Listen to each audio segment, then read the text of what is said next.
We are both pointing and clicking this week as Broken Sword Shadow of the Templars Reforged comes to PS5. And who better to talk us through the return of this PS1 classic than legendary director Charles Cecil.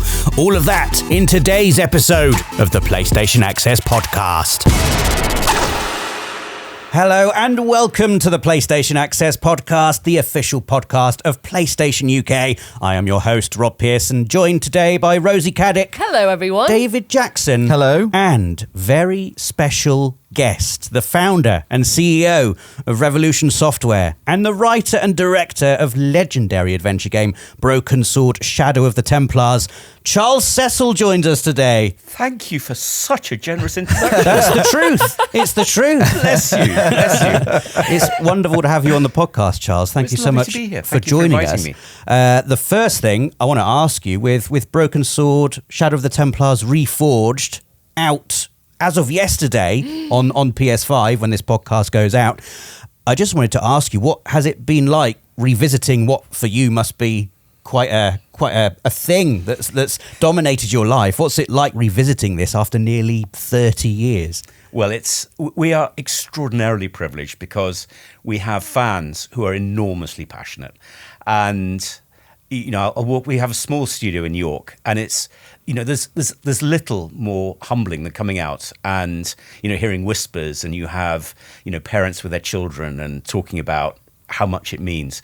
So it's just extraordinary. It's a privilege, but also it's really important that we don't screw it up because there's so much expectation, and obviously people remember the game.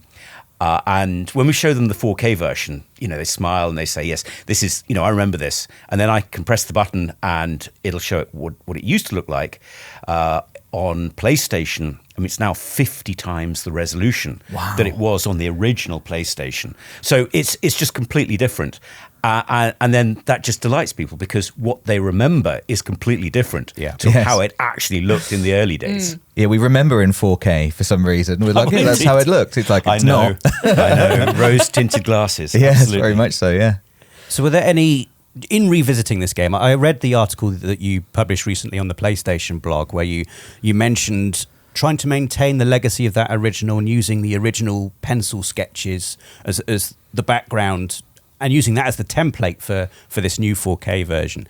So how do you approach, just from like a game design standpoint, trying to maintain that legacy of the original whilst also updating it for a modern audience? But also, like, how does it make you personally feel, I guess, going back to these old things? And were there any surprises in bringing it and updating it for a modern audience? Well, if I may, there are two sides to that. One is the user experience, and then the second is the art itself. And and then there's audio as well. But from the art perspective, it was a case of defining what the canon was. What were we going back to?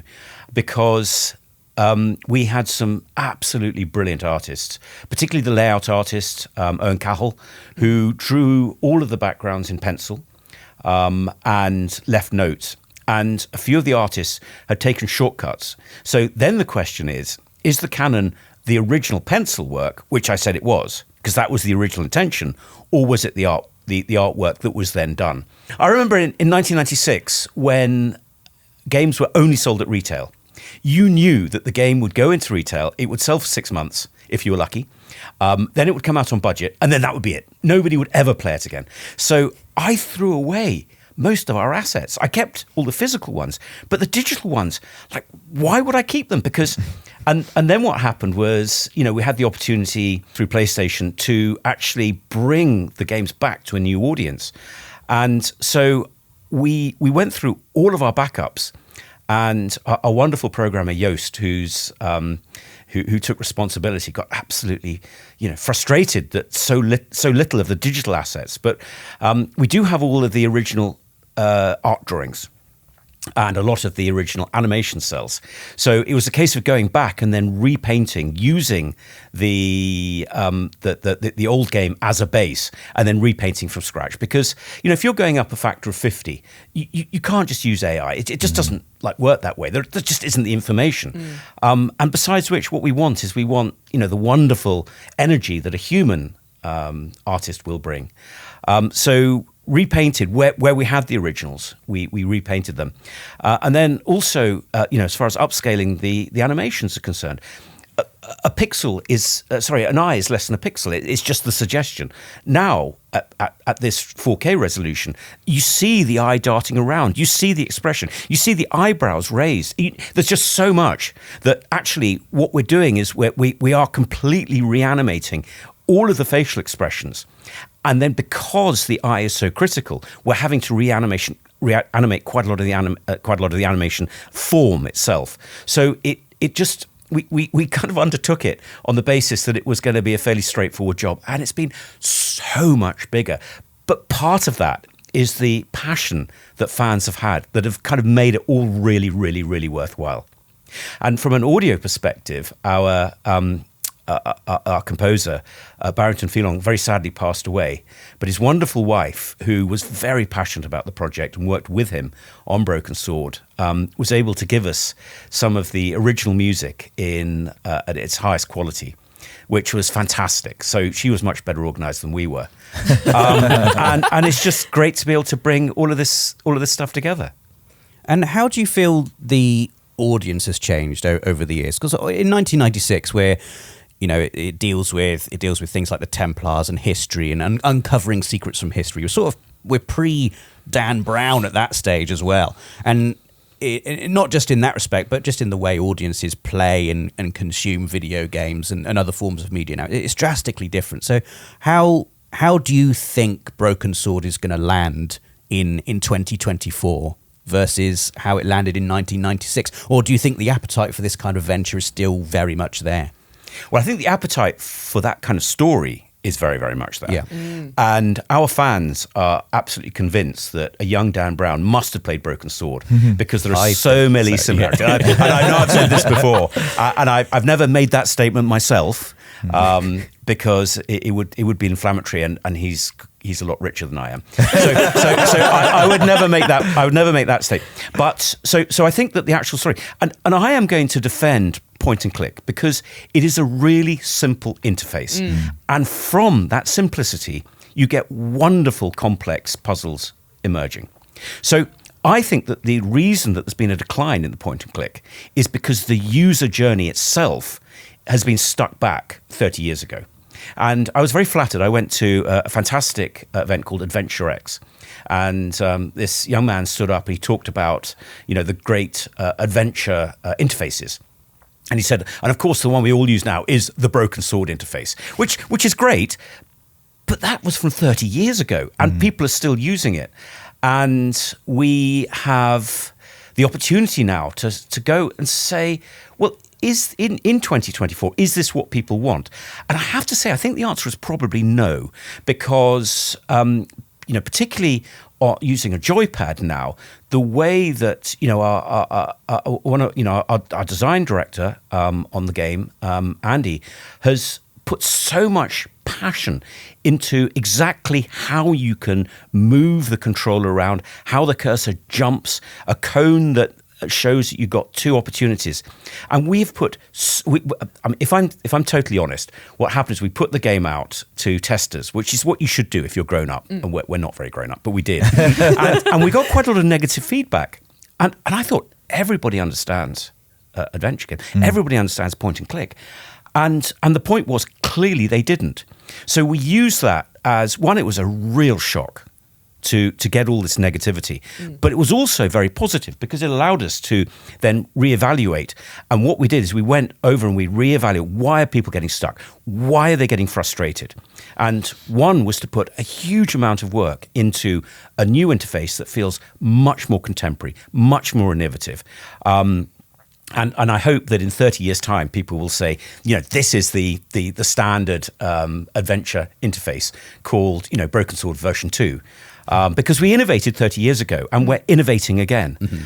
But the other thing about adventure games is that, and I found myself when playing quite a well-known adventure game, very frustrated because, I knew that there were logical things, but it wasn't allowing me to do them. And I think an audience of 30 years ago accepted and even actually celebrated that. But a modern audience who don't have the time, who have much more access to many more games, who are not prepared to get frustrated, just simply aren't, that's one of the reasons I think why people have moved away more towards what would be called a modern adventure rather than traditional adventure. Broken Sword is a modern adventure through and through. We have an auto hint system if you play the story mode, which it determines when we think that you're stuck, and it just gives you a very gentle hint. Because what we want people to feel smart and stay feeling smart, because they're the ones that are smart enough to solve the puzzles. And through that, the narrative is driven forward. So it's a really important element that, keep people feeling smart, don't make them feel frustrated. So that's one of the reasons why this game, which really should have been finished 6 months ago, has taken as long, because we have a wonderful team who are really passionate, and we're kind of driven on by the passion of fans and the fact that this is a wonderful opportunity to bring a game that 30 years ago was so well received back to a modern audience. I'm going to jump in, with one more question. Sorry, Dave and Rosie, for just constantly barging it. But on that point specifically, Charles, I find this really fascinating. And I think I might have asked you a similar question a while ago when we chatted about Beyond the Steel Sky. And because I have really fond memories of the original Broken Sword all those years ago. It was the first time I'd ever encountered a point-and-click adventure. I was blown away by this almost felt like a new medium, a new way of playing video games for me. But the stuff I remember most fondly is getting completely stuck. And that experience of sharing those problems with other people, like on the school playground who were playing the same game and discussing solutions for puzzles. And that was part of the experience for me. And there were times where I'd be stuck on the same puzzle for a week and I would make no progress in the game, but I would come back to it every night and really enjoy trying to puzzle it and figure it out. And I get the sense that modern audiences, or sort of the tolerance for that kind of thing, for getting stuck in a video game, isn't necessarily the same, or isn't as accepted as much as it may have been back then. But having that enjoyment of that puzzle solving experience, how do you, I guess you don't want to be in a situation where you're just telling people the solutions to all of these puzzles. Like you say, you want to make them feel smart. But I just wanted to get your sort of insight and opinion on that, basically, and how you've tried to, I guess, maintain that original experience and how you serve that now. So right at the very beginning, you have a big 2 boxes that come up. Do you want to play the classic traditional mode, or do you want to play the story mode? Either are equally, neither is better than the other one. But this is very much because I myself used to love adventure games and getting stuck in exactly the way that you describe. I myself now get frustrated.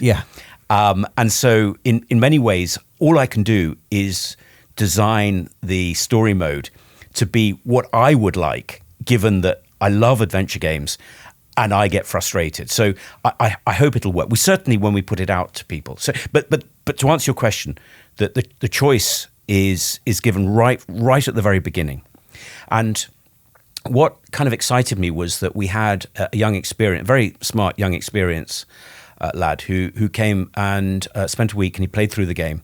And he plays all the first person. He plays all the the classic games. And he wrote a report which I remember very well. It said, I didn't know that games like this existed. I loved it. It felt like discovering video games for the first time again. Wow. And what a great thing. I mean, I have to say he was very bright, because to write so beautifully. And so what my huge ambition is for people, young people who wouldn't look at a point and click, to come to the game that now feels so much more contemporary, feels so much more modern, and actually really enjoy it, because it's a great interface and it's a great way to tell a story in a video game. I actually haven't played Broken Sword. I'm embarrassed to admit but I'm excited because this is my opportunity. Oh, Charles's face right now. I know, it's not good, everyone. I'm going to vamp. Hopefully we'll get past it. But I think that's why I'm so excited about this new version, because this is my opportunity to play it. Because for whatever reason, it felt like once I'd missed my opportunity, I couldn't go back, especially as, technology as in PlayStation's moved along. I'm not dealing with coaxial cables anymore, let me tell you. And so I'm just wondering, to what degree are you hoping to find a completely new audience because obviously loads of people didn't grow up with Broken Sword, and this is their opportunity. And so I would say that for you look back at the old graphics that, and I love pixel art. The original was not pixel art. It was high-res art compressed and squashed down. Yeah. So it didn't have the enormous love that goes into, each pixel. It just looked like a sort of blur of a snowstorm of pixels as things moved around. And what people did who loved the game was they imagined it in 4K, as we said earlier. Yeah. So I would say that coming to it, there is quite a high bar if you look at the old one, because visually it looks so basic. The speech was compressed to 11 kilohertz. The music was compressed to 11 kilohertz. The interface on the original PlayStation was very, very basic. All we did was we basically translated the mouse to a cursor. To the joypad to a mouse cursor. Yeah. And so the control systems are so much more sophisticated. So for you, I would like to think that the reason that you haven't played it is because it is of its time. It was very basic. Now it feels utterly contemporary. Yeah. I hope you enjoy it when you get to play it. I'll be glad to let you know. Yeah, absolutely. Yeah. I'm really genuinely thrilled that it's coming to PS5 and I'm going to get my chance with it. I mean, it's such a highly respected game and rightly so. And I'm looking forward to having my own knowledge of it and opinion of it. I also wanted to ask you just about how you have continued to have such a passion and enthusiasm for games and making them over such a long and illustrious career. Are you still as excited today as you were then? I'm really, really excited now. I would say if you want to become rich writing video games, yes. Don't write adventure games, please. So it is passion that drives you on, because it certainly ain't, the idea of retiring with lots of money. Yeah. But actually what thrills me more than anything else is, as I was saying at the beginning, is actually meeting people who are really, really excited. Meeting people who say that their lives have been changed because they love history. What we've got in the version that we're doing at the moment is a travel guide. And the travel guide describes all the real places that we reference. Oh, wow. And we'll be offering that digitally. And, hopefully people, a lot of people get in touch and go, I'm going to Paris. Or I started playing this, I met my partner, my girlfriend or boyfriend, or I played with my children, or in some cases, and this was the last person that I met outside our office, she said, I played with my parents, and now my son I'm going to introduce my children. So it is extraordinary. It's absolutely extraordinary. And so for the people like that, actually knowing what the real locations are, it means that people will go and they will travel around the world. They'll go to Paris and find, and that's just extraordinary. And people get tattoos of our characters on their arms. I mean, it's phenomenal. It's absolutely phenomenal. I don't think I've answered your question at all. I'm so sorry. No, it's fine. I mean, I think you have. I just wondered how you. Perhaps a better question is, what is it about making games that creates that enthusiasm, that powers you to keep going? Well, it kind of is the best job in the world. I mean, it just is, and we're just very, very lucky. I wrote my very first game in 1981. Wow. For the Sinclair ZX81. Sorry, can I go on a little bit of a rant? You please. Of course. Yeah. So I like telling this story. We had 1K of memory. Yeah. So my iPhone has 256 million times as much memory as we had. But I wrote text adventures, and we actually, not me, because I'm not nearly that clever, but one of our programmers wrote a chess program in 1K. Wow. and it actually played quite a good game of chess. Yeah. It's absolutely phenomenal.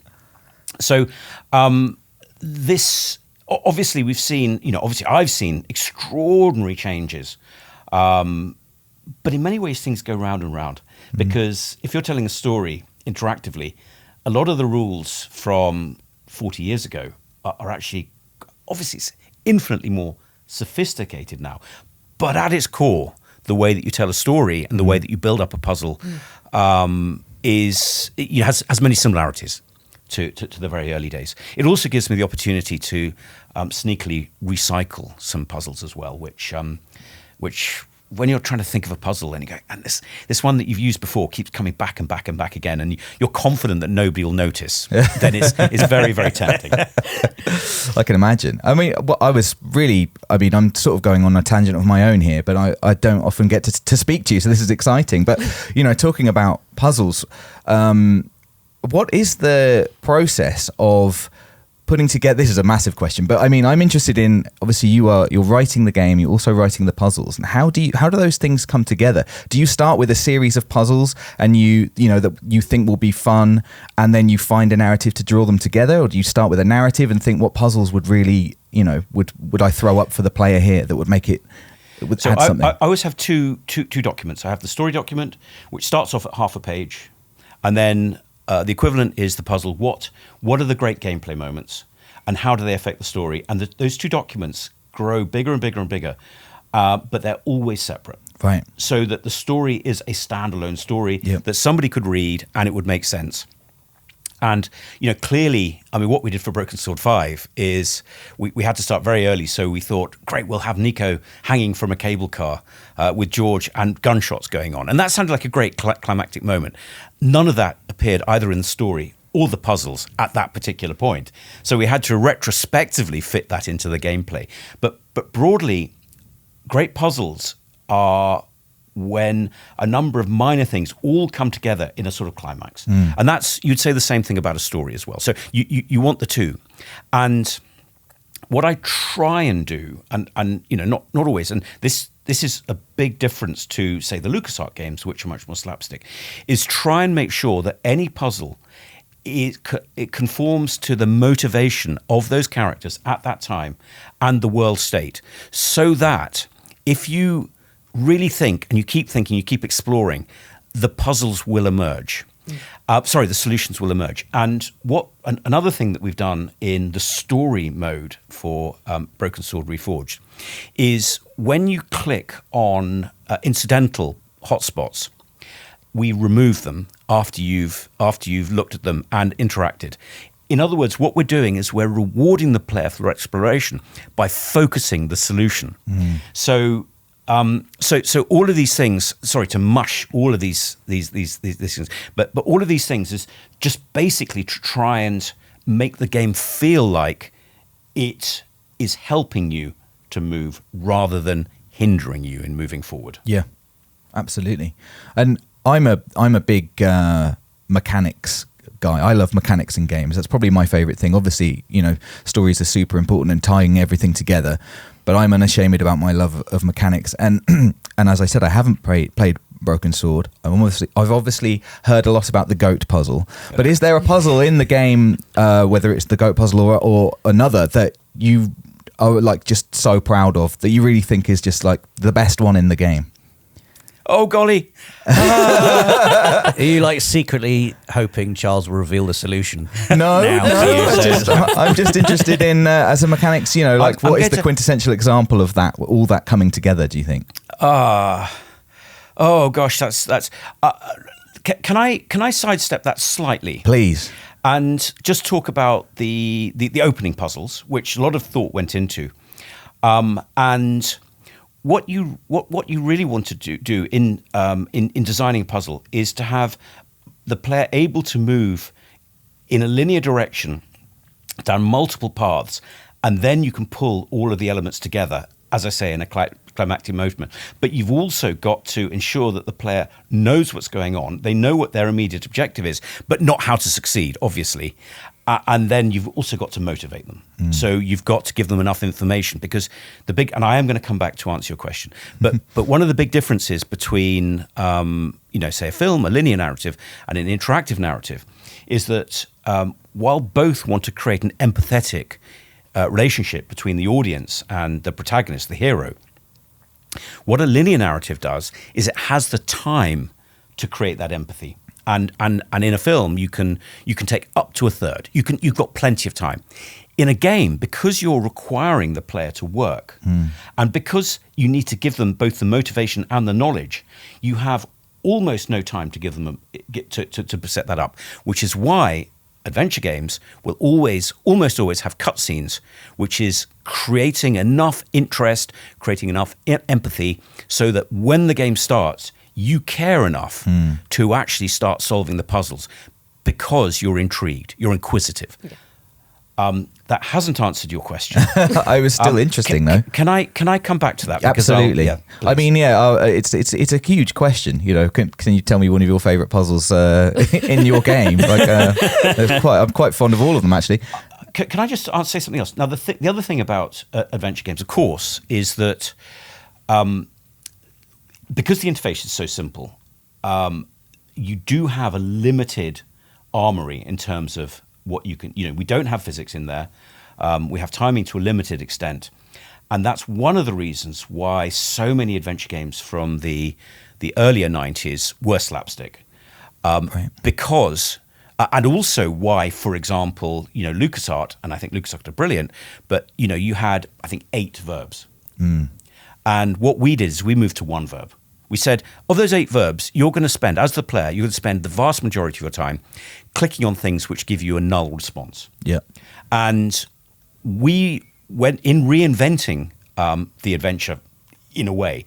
What our view was, is actually we're going to work really hard on the puzzles, and we're going to not waste the player's time with a lot of null, and certainly Broken Sword, Reforged, we go even further than that by taking away options so that actually we keep focus. As I say, we're taking away hotspots, but also in dialogue we take away things that, because in an adventure game, what I find very frustrating is when you're stuck and you you engage with a character and you hear the same line again and again and again. What we want to sort of smooth all of this over. But that does then mean that you have to work out other ways of challenging the player, because otherwise the solution is too easy. But at the same time, it has to be logical. So it's actually quite hard work, which is why the goat puzzle came along. Because the goat puzzle was a very bad solution to people at the time saying, of our earlier games, oh, they're too easy, too easy. And stupidly, I listened to them, put in this impossibly difficult puzzle. And for the, 5% of people who made the most noise, who found it really easy, they were really pleased because it stopped them in their tracks and then they solved it. To the 95% of people who didn't, it was an absolute blocker. And then they had to go around the school and ask their friends. And their friends didn't know either. And then a month later, out came the magazine with the solution. But that's great, though, isn't it? I'm sure you're sick and tired of being asked about it, Charles, but when you made the goat puzzle, and I think you answered it a little bit there, were you thinking, got him with this one? Yes. Oh, that's what it was. Yes. Yeah. But the thing was, it's an unfair. It changes the interface.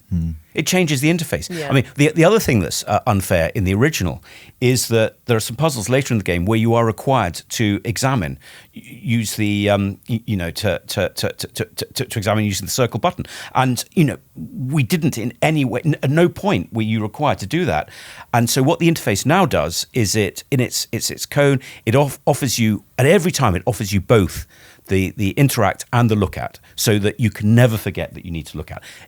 And therefore, it is legitimate that where it's appropriate, you need to look at something.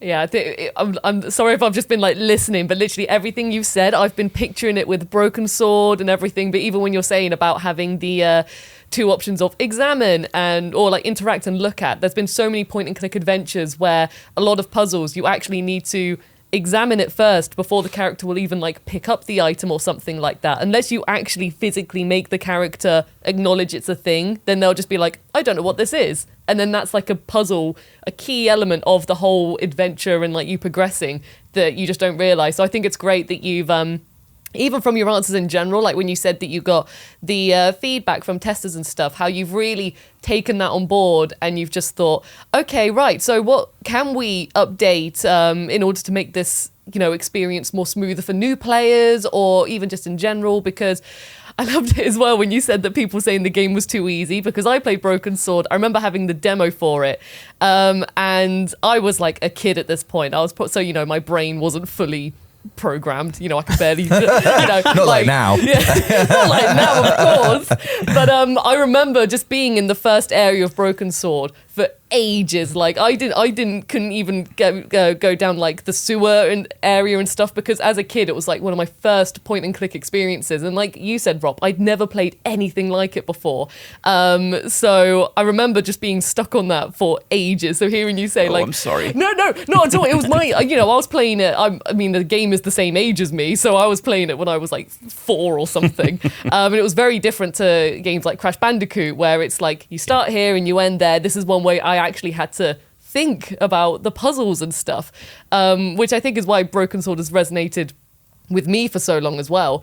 So hearing you, yeah, like I said, just doing all of these updates and things like that, because there probably are going to be multiple people who try the game for the first time. And as we know, point and clicks sadly aren't so much of a thing anymore. Like, they're fantastic games, but I'm just really excited for people to experience Broken Sword again, and there'll probably be kids playing this and they get stumped like I was as well. But now there might be a way that, like you said, even with the difference between you can look at and actually interact with it, there's just little things like that that we didn't have in the 90s, but now is a thing. And I think it's just gonna, you know, encourage everyone just to, you know, experience even more of the, really get invested in the how everything works and stuff. So I think it's just wonderful. Well, hopefully, if you'd played it when you were if you played this one when you were 4, you would go onto the story mode, and hopefully we would help you. Yes. With little sparkles, and in the end we say, look, this is what you want to do next. Yes, definitely. And our absolute dream is that nobody will ever have to have this is what you need to do next, because the sparkle will have already given it away, and the logic. But bless you. I mean, we were very lucky with those. Was it OPM? Yes, it would have been. I used to love the demo discs as a kid. Yeah, we were very lucky actually, because marketing has changed so much. And can I go on a little bit of a? Please go do. on as please many do. tangents as you like, Charles. So let me go on a little bit of a tangent. Back in about 1994, back in the late 80s, I was working for Activision, and there was this sort of lanky lad called Phil Harrison, who was always looking, he was desperate to try and get it, loved games, desperate to try and get into the industry. And I gave him a few projects, which, you know, and that was fine. And then we kind of lost contact. And then he phoned me up in about 1994. He said, look, I'm working for Sony now, and we have this new console that is top secret called the PSX. Would you like to come along and, you know, see? And of course, it was absolutely extraordinary. And you've probably seen the T-Rex demo. Yes, of course. So we saw the T-Rex demo, and it's like, oh, wow, and this is in real time. And then he moved the camera around. It's like, oh, my God, this is incredible. And it was enormously successful to a young generation who loved the visceral games. And our publisher, Virgin, at the time, we said, we want Broken Sword to appear on PlayStation. And they said, it won't work. We're not interested. Oh, it's a shame. So I kind of reached back out to PlayStation, and they weren't enormously excited. But anyway, they decided to publish it as effectively a first-party title. And the official PlayStation magazine, and nobody took it very seriously, and then official PlayStation magazine gave it extended coverage, gave it 9 out of 10, and cover-mounted it. And the same happened in France, and the same happened in Germany. So the publishers were absolutely determined that this game was not appropriate for PlayStation. But thankfully, the journalists thought differently, and golly, the audience thought very differently, because so many people discovered the game through those cover mounts. But the point was that they had a circulation of 600,000 at their height. It cost £5, which was an awful lot of money. And so it meant it was probably the only magazine you could afford. So therefore, you would play those demos. And I don't think anybody realized quite how extraordinarily valuable it was to get one of your games on, because and that was the beginning of our relationship with PlayStation, and it was fantastic because literally 1 million people were captive because they had a demo, and they played the game again and again because we were on the UK, Australia, Germany, France, and probably others as well. It was phenomenal, absolutely phenomenal. It's wonderful hearing this as well, because there are so many games that, especially on the PS1, well, from the PS1 era, where people always recognize it, but they don't necessarily know the title, because when we're all kids playing these demos, I don't know about you guys, but like when I looked in the covers of the actual demo disc, you see the pictures and then you'd be like, oh, that picture looks pretty. I'll try this game out or something. And I remember Broken Sword was one for me as a kid that I think, because I was probably too young to play it, my brain, was being stupid. When I got stuck on it, I never really remembered what the title was called. I just remember seeing the image on the demo disc and thinking, oh, that's this game. And then years later, because I've got my best mate is a huge fan of the Broken Sword games, and he said, oh, let's play Broken Sword 1 together. And when you're talking earlier about like the visuals, how we saw them in high res back then and now they're in 4K and stuff, I remember seeing the first shots after the scene with the clown and everything, and then that whole memory was just absolutely triggered in my mind. So hearing you talk about like how millions of people play the demo and things, that literally that was also me, like playing the demo and just getting stumped on the same bits. But also because of that meant that specifically the first area is ingrained now in my like soul, and to the point that like when I hadn't played it in so long, and it was just became a demo that I remember as a kid, when I did then revisit it and refind it in my life, I was like felt absolutely overwhelmed by it. So that's incredibly generous, thank you. That's why, to me, there are 3 core audiences. There is fans, and that's wonderful, and they're great. But then there are people like you who have played it and forgotten about it, who will remember it. And, many millions of people have played the game over the last 30 years. And wouldn't it be brilliant for, a proportion of them to watch this or listen to this podcast and think, hang on, I remember that game, Rosie, just as you've described, and it actually means something to them, and we can bring them back in again. That's what I'm really excited by. Yeah.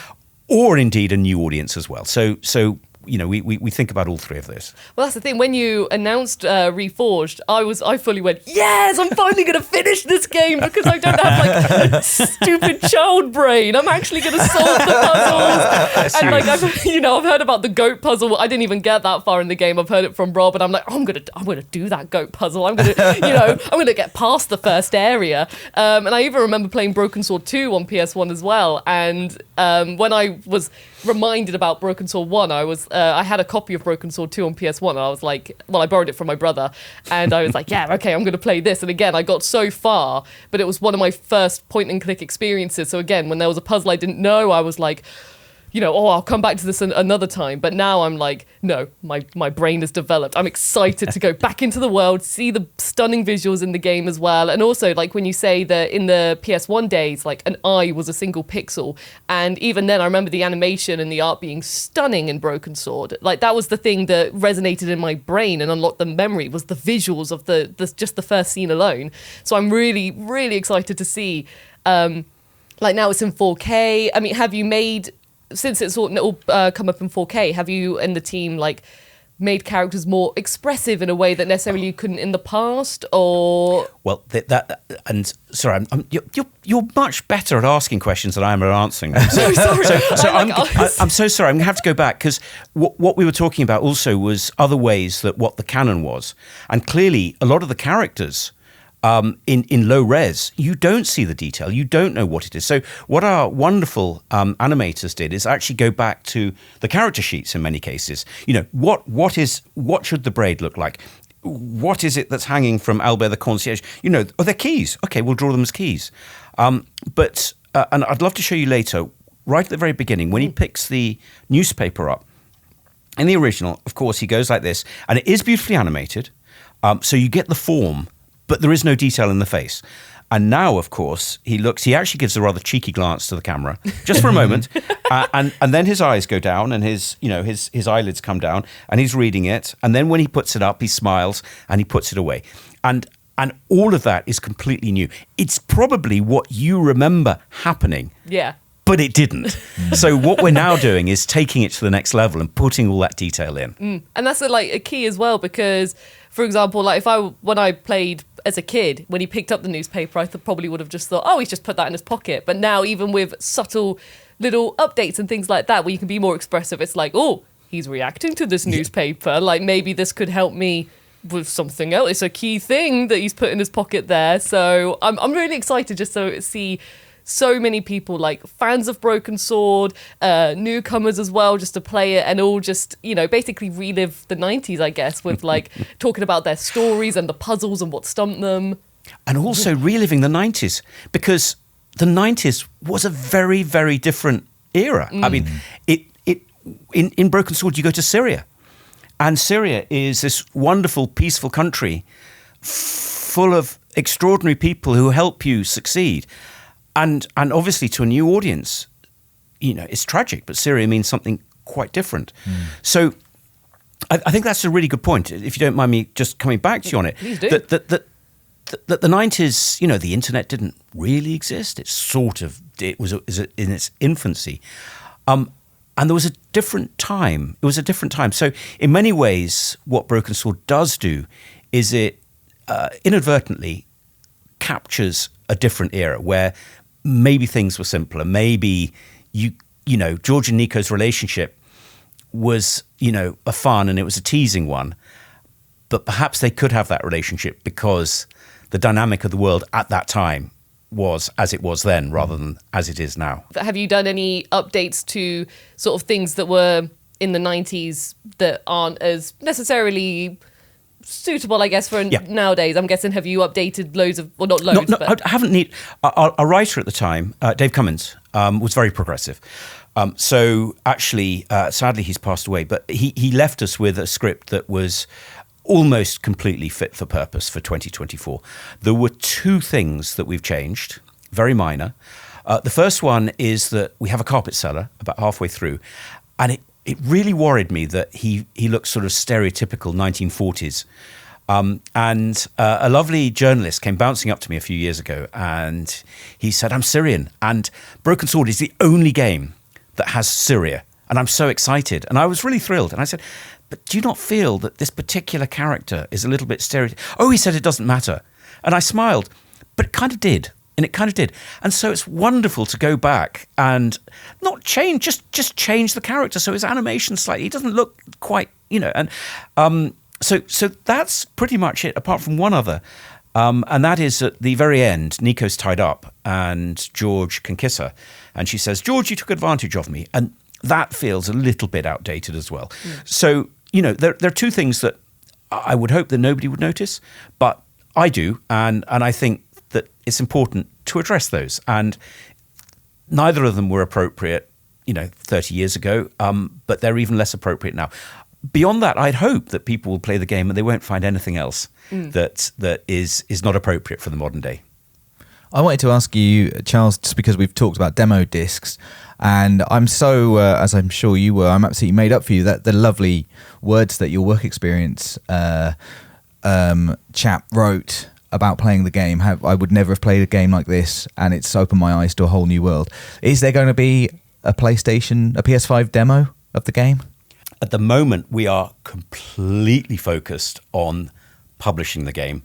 The answer has to be yes, if we can, because it's just brilliant to bring it into people's hands so that they can get to play. The answer is almost certainly yes, but it's not something I know about now. I'm so sorry. No, that's fine. Rather dodging your question. That's the second of your questions that I've dodged. I should stop asking questions. I have dodgy questions. I think that's the problem. I'm interested to just go back to that time though, Charles, when that official PlayStation Magazine demo was released. Was there a moment where you realised that this game, where you thought, wow, this is absolutely taking off. People are loving this. Can you pinpoint a moment? When we got that extraordinary coverage from the official PlayStation magazine, when everybody thought that it wasn't appropriate for PlayStation, that was a very, very big moment. And a lot had led up to that. And if you don't mind, if I can go on to a different tangent. Please do. Back in those days, PlayStation was a tiny, tiny group of people who were massively overworked. Now, I'm sure it's still full of people who are massively overworked, but it was a tiny, tiny. So if you knew that the right people, then and the head of marketing was a guy called David Patton. And the way it worked back in those days was we were getting quite close to release, which was Christmas '96, and PlayStation would be great. They'd really got behind it. They were excited. And then I got a fax, which you won't know what a fax is. You know. I have some recollection of what a fax is. Oh, I'm so sorry to be so patronizing. Yeah. A fax, for anybody, is basically the way that we used to communicate. And it said, I'm really unhappy. You know, this game is not going to make Christmas. We've done all this work and it's now going to come out at some point next year. Mm-hmm. And I looked at this and said, and I phoned up David's... I phoned up David's personal assistant and said, look, I really need to. And she said, look, he's decided. I said, can I come and see him? And she said, well, you can, but it's not going to make any difference. So I got on the train from York and I went down, arrived at Great Marlborough Street, went in to see him. And he said, look, Charles, we're really disappointed because we've put so much of this and you've let us down. And I said, David, can I use your phone, please? And I phoned up Liverpool QA, Sony QA. And I talked to the lead tester there. And I said, have you got the latest build of Broken Sword? Yeah. Do you think it's going to make Christmas? Yeah, we've got a new version now, and I think it probably will. Yeah, we weren't, didn't thought. Can you talk to David Patton, please? Yeah. Okay, it's back in again. And that was the way that it worked. It was absolutely extraordinary. But remember, this was during the times of retail. So, there were very few games coming through. So, a lot of things happened. I think it was very important that we were able to benefit from all of the passion and the energy that had been put in to PlayStation at that time, the way that PlayStation embraced it, the way that the PlayStation audience then loved it. And the fact that, as Rosie says, so many people who are fans now remember it from that cover mount. It's very, very happy memories. And it's kind of what we're doing again, which is why I'm so excited. Well, I want to go back to sort of what Rosie said. When you said you played it first, you didn't remember what it was called, and then years later you saw it again. I sort of had a similar encounter with Broken Sword for the first time. My dad was taking me to see his friend. I didn't want to go. I was grumbling and bored. And my dad's friend had the game and he was playing it, and I'd never seen anything like this before, and I sort of was immediately entranced by this thing. I must have been about 7 or 8 years old at the time. And I must have played it for about an hour or so. And I hadn't played it from the beginning, so I was sort of like picking up from where he'd left off. And I got to the bit, I think, where I can remember hiding in a cupboard and Khan sort of like walking past and then being dragged away by my dad and he's like, we've got to go. And me being like, no, I nearly had him.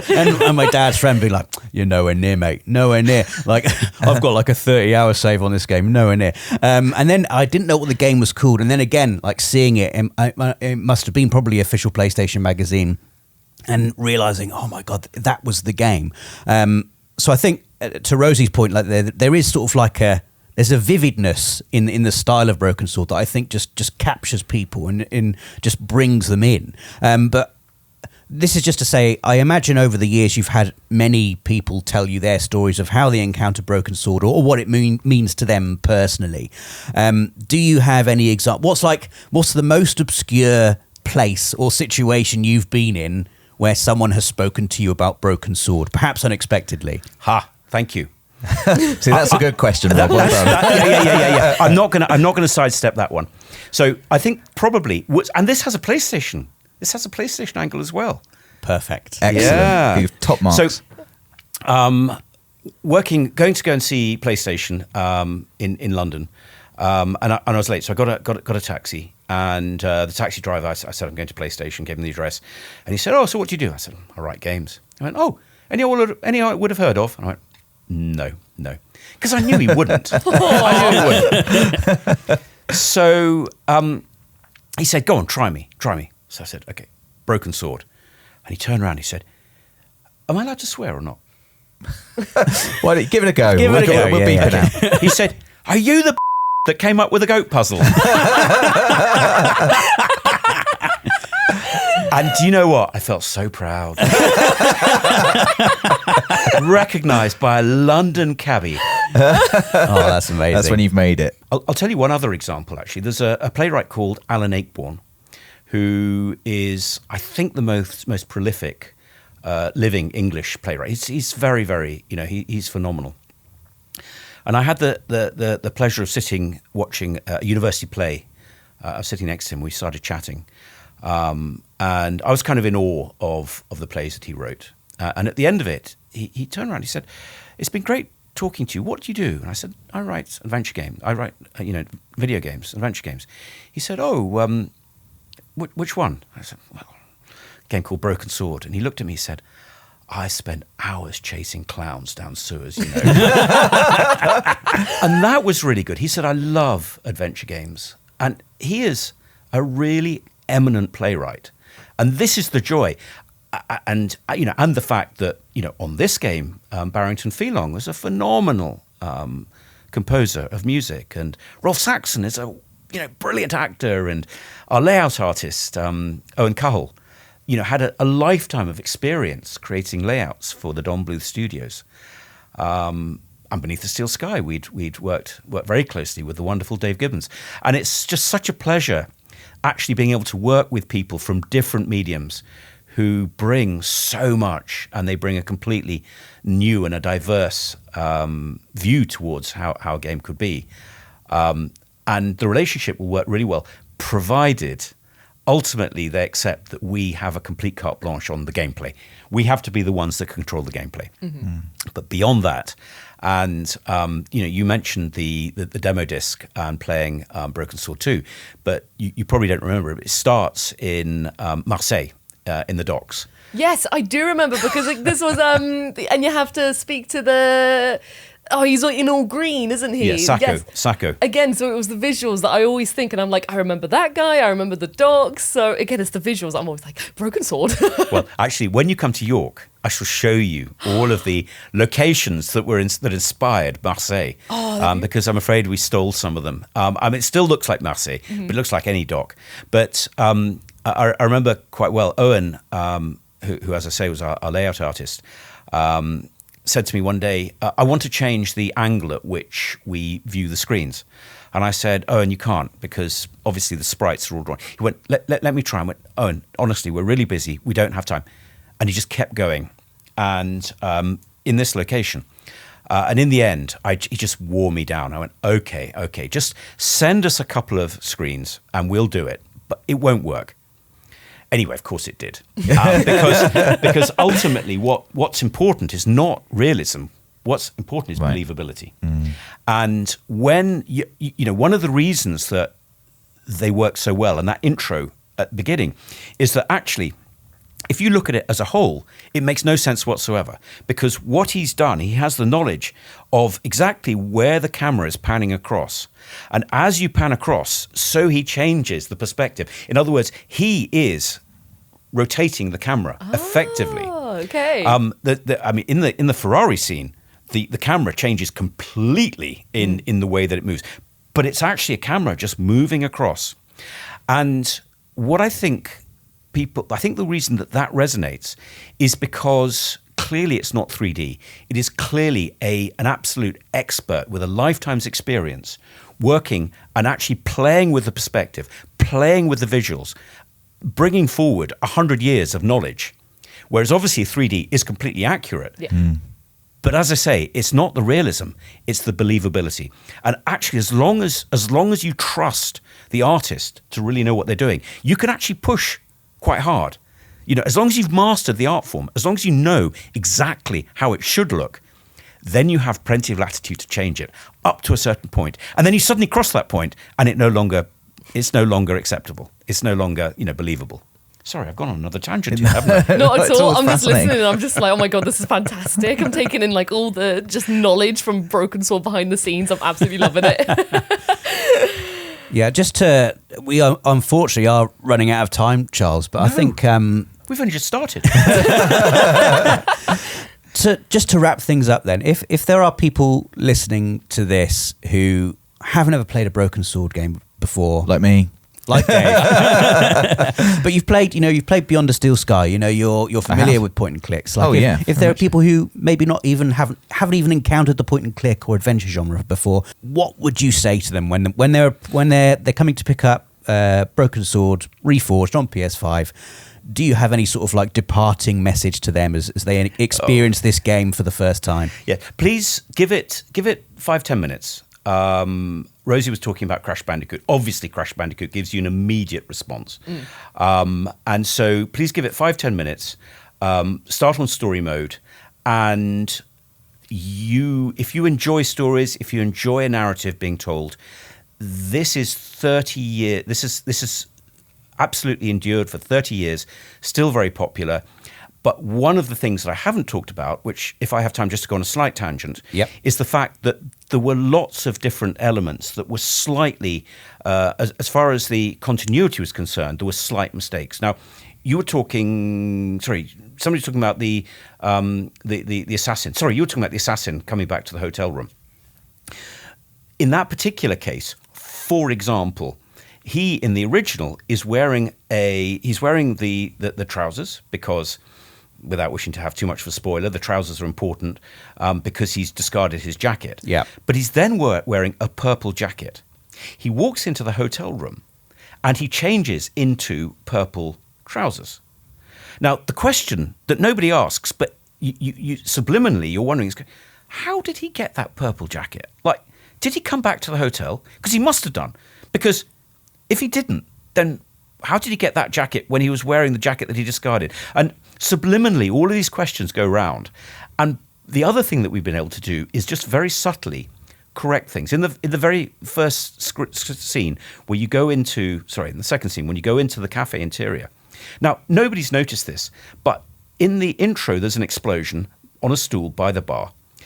In the game screen, the explosion is in the middle of the room, and the bar is standing as though nothing has touched it.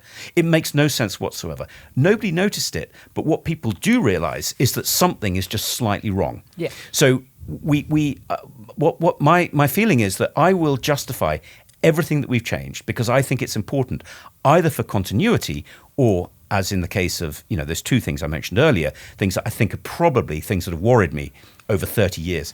But how brilliant it is after 30 years to all of these things that have just been niggling to be able to come back and just adjust them and get them right. But I promise you, if you're a fan, we haven't changed it for the sake of changing it. We've only changed it where it's important. And visually, it is the same, but way better. 50 times the resolution.